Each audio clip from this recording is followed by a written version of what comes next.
Hey there, welcome to Guide with Samuel.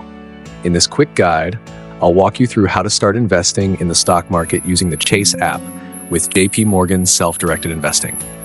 Let's get started. Step 1, open your Chase mobile app and log in securely.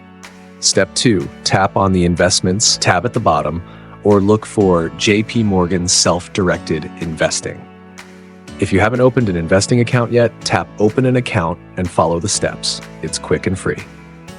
Step 3. Once your investment account is active, tap Trade or search for stocks to begin.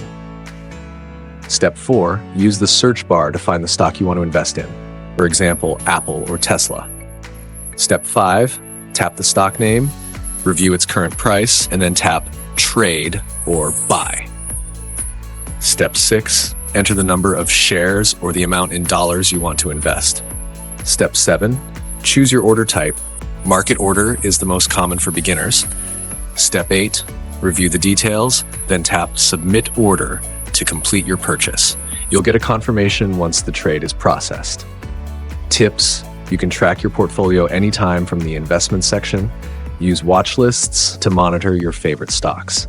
Remember, investing involves risk. Only invest what you can afford to lose. And that's it. You've just made an investment through the Chase app. Like and subscribe to Guide with Samuel for more easy finance tutorials.